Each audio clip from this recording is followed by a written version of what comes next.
One more quick fix. Here's a mistake that happens to a lot of people. You'll be knitting a rib or doing something, and then all of a sudden you look down there like, oh, I've got a purl where I should have a knit, and I don't want to undo the whole thing, so blah, blah, blah. Anyway, you don't have to. You could unpick every stitch or unknit the rows to get here and fix that, but in all honesty, you could just go down this one column because it's the one stitch, go down here, fix that purl stitch mistake, and then come back up.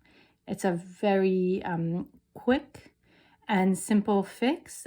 You can even do it, had there been two, you could do that. You do one by one. So let me show you how we're going to do that. First, we need to get to this stitch that's responsible for that purl stitch. So I'm just going to go ahead and knit across until I get there. So it's knit 5, 4, 5, purl 5,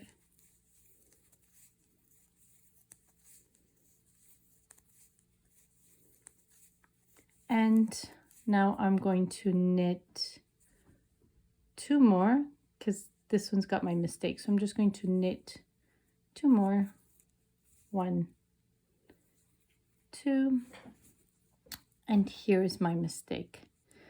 So what I'm going to do is I am going to drop this stitch, and I'm not worried about anything else because this stitch is solely responsible for this one column. So nothing else is going to happen. My tension might change a little, but once I finish knitting this and working with this, my tension will find its comfort zone again. But right now, I'm just going to go ahead and drop that stitch, because basically what I need to do is I need to go back down to where that mistake is. So I'm just going to go ahead and pull so it comes out.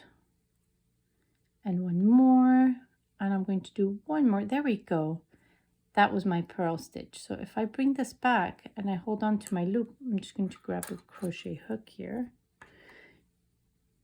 If I grab my loop and I see there's no more mistakes. So now I'm ready to fix this. How do I fix this? Each of these strands, each of these yarns indicates a row. So I need to go up 4 rows to catch up to these guys.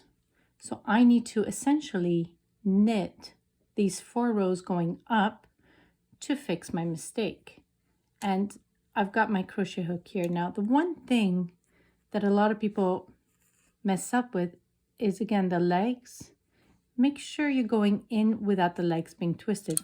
If I had my hook like this, notice how my legs are twisted.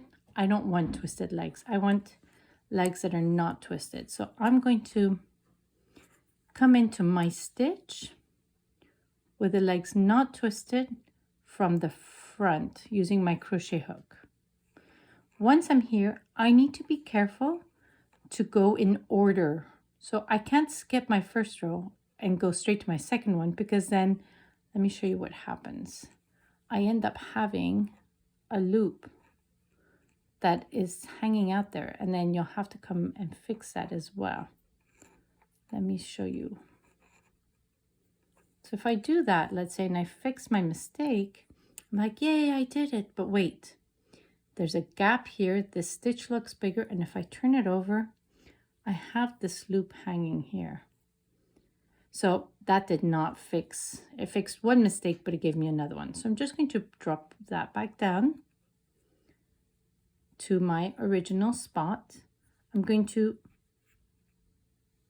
find my loop the way it should be, put my hook in, knowing my legs are not twisted, and I'm going to go to my first row. I'm coming in underneath, and I'm only hooking up that one row with my hook. I'm going to come, grab it, and bring it through my loop. And there we go. I'm checking my legs are not twisted. All's good. So where's my next row? It's right here. I go underneath. I grab it, and I bring it through my loop. And again, underneath, just the one row, grab it and bring it through. And I do that all the way till I get to the top and then I put it on my working needle, and there we go. No more mistakes, no more dropped loops or anything, and it's perfect. I can now finish my project without mistakes. I hope that was helpful.